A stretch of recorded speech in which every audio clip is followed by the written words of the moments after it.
আজি আপোনালোকৰ লগত মই অন্য এটা খবৰ শ্বেয়াৰ কৰিম বিশেষকৈ আজিৰ খবৰ হৈছে সদৌ অসম পাৰ্টিগীত মধ্য ইংৰাজী আৰু নিম্ন প্ৰাথমিক টিউটৰ শিক্ষক সন্থাৰ এটা গুৰুত্বপূৰ্ণ বাৰ্তা আপোনালোকৰ লগত মই শ্বেয়াৰ কৰিম আপোনালোকে স্কিপ নকৰি এইকলে আমাৰ ভিডিঅ'টো চাই থাকিব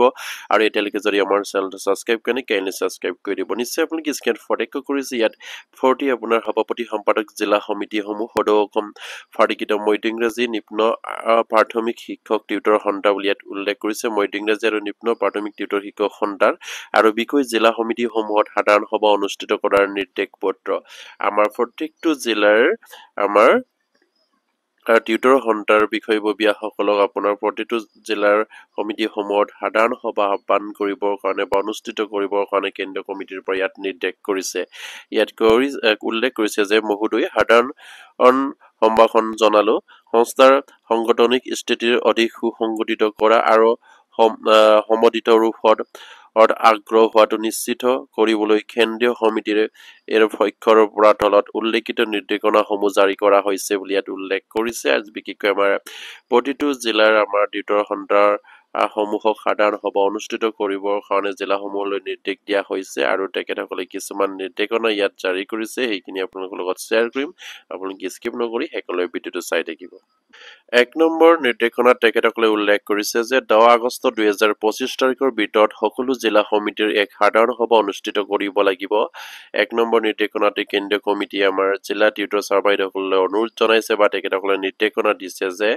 10 আগষ্ট তাৰিখৰ ভিতৰত সকলো জিলা সমিতিৰ এখন সাধাৰণ সভা অনুষ্ঠিত কৰিব লাগিব আৰু 2 নম্বৰত কৈছে উক্ত সভাৰ আয়োজনৰ বাবে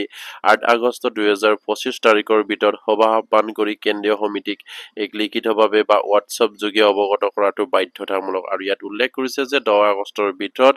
আমাৰ সেই সকল জিলা সমিতি সমূহৰ সাধাৰণ সভা অনুষ্ঠিত কৰাৰ নিৰ্দেশনাসমূহ আপোনাৰ কেন্দ্ৰীয় কমিটিক আপোনাৰ 8 আগষ্টৰ ভিতৰত তেখেতসকলে সেইখিনি জনাব লাগিব বুলি ইয়াত উল্লেখ কৰিছে আৰু 3 নম্বৰতে কৈছে যে কেন্দ্ৰীয় পৰ্যবেক্ষকসকলক উক্ত সভাত উপস্থিত থাকিব আৰু সাধাৰণ প্ৰতিনিধি এই দিনতে কেন্দ্ৰীয় সমিতিৰ এক লিখিত প্ৰতিবেদন প্ৰেৰণ কৰিব লাগিব আৰু ইয়াত উল্লেখ কৰিছে যে কেন্দ্ৰীয় পৰ্যবেক্ষণত উক্ত সভাত উপস্থিত থাকিব আৰু সভাৰ পৰৱৰ্তী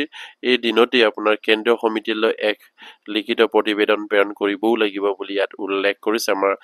পৰ্যবেক্ষক হিচাপে আপোনাৰ কেন্দ্ৰীয় কমিটিৰ পৰা থাকিব আৰু ইয়াৰ 4 নম্বৰত কৈছে যে এই প্ৰতিবেদনত কেন্দ্ৰীয় সমিতিৰ দ্বাৰা প্ৰস্তুত কৰা নিৰ্দিষ্ট পত্ৰ ফৰ্মেট অনুসৰি প্ৰদান কৰিব লাগিব আৰু ইয়াত কৈছে যে এই প্ৰতিবেদনত কেন্দ্ৰীয় সমিতিৰ দ্বাৰা প্ৰস্তুত কৰা নিৰ্দিষ্ট আপোনাৰ ফৰ্মেট অনুসৰি প্ৰদান কৰিব লাগিব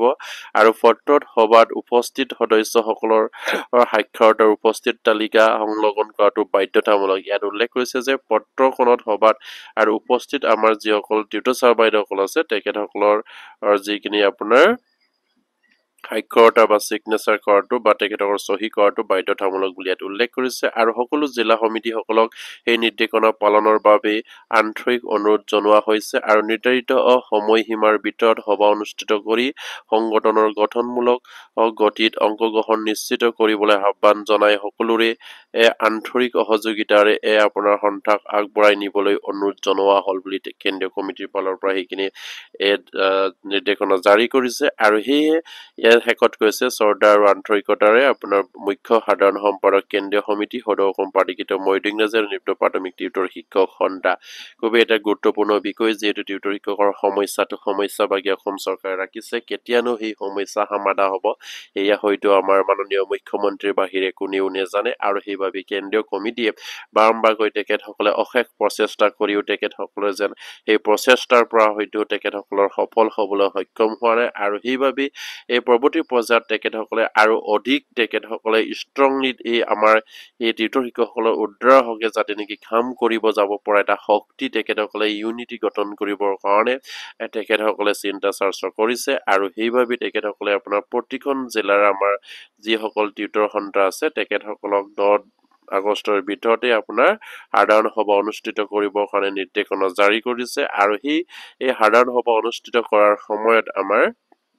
কেন্দ্ৰীয় কমিটিৰ বিষয়ববীয়াই সেইখিনি তেখেতসকলে যিখিনি আপোনাৰ আৰু সেই সাধাৰণ সভা অনুষ্ঠিত কৰিব তেখেতসকলে ঠাত উপস্থিত থাকিব আপোনাৰ কেন্দ্ৰীয় কমিটিৰ বিষয়ববীয়াই আৰু সেই সভাটো সুচলৰূপে তেখেতসকলে অনুষ্ঠিত কৰিবৰ কাৰণে তেখেতসকলে হয়তো এইখিনি চেষ্টা কৰিছে আৰু সেইবাবে প্ৰতিটো জিলাৰ কেন্দ্ৰীয় কমিটি আমাৰ যিসকল টিউটৰ ছাৰ বাইদেউসকল আছে তেখেতসকলে সেই সাধাৰণ সভা 10 ডিচেম্বৰ তাৰিখে অনুষ্ঠিত 10 আগষ্টৰ ভিতৰত ডিচেম্বৰ নহয় আপোনাৰ 10 আগষ্টৰ ভিতৰত অনুষ্ঠিত কৰক আৰু প্ৰতিগৰাকী আমাৰ টিউটৰ ছাৰ বাইদেউসকলে সেই সাধাৰণ সভাত যাতে নেকি উপস্থিত থাকি দিহা পৰামৰ্শ আগবঢ়াবৰ কাৰণে আমাৰ হয়তো কেন্দ্ৰীয় কমিটিয়ে আপোনাৰ জিলা সমিতিসমূহলৈ নিৰ্দেশ দিয়া হৈছে আৰু তাত প্ৰতিগৰাকী আমাৰ টিউটৰ ছাৰ বাইদেউসকল উপস্থিত থাকিব লাগিব যিহেতু নিজৰ জিলাত অনুষ্ঠিত সেই সাধাৰণ সভাত আৰু তেখেতসকলে উপস্থিত থাকি তেখেতসকলৰ দিহা পৰামৰ্শ আগবঢ়াব লাগিব আৰু তাতে হয়তো আমাৰ এখন ফৰ্মেট আমাৰ কেন্দ্ৰীয় কমিটিয়ে ফৰ্মেট দিব আৰু সেই ফৰ্মেটত প্ৰতিগৰাকী টিউটৰ ছাৰ বাইদেউসকলে নিজৰ হয়তো চহী দিব লাগিব আৰু সেইখিনি বাধ্যতামূলক বুলি তেখেতসকলে উল্লেখ কৰিছে আৰু সেইকাৰণে প্ৰতিগৰাকী আমাৰ টিউটৰ ছাৰ বাইদেউ যাতে নেকি এইখিনি খবৰ পাই আপোনালোকে শ্বেয়াৰ কৰি দিব আৰু এতিয়ালৈকে যদি আমাৰ চেনেলটো ছাবস্ক্ৰাইব কৰে কেনেলে ছাবস্ক্ৰাইব কৰি দিব নমস্কাৰ জয় আইকম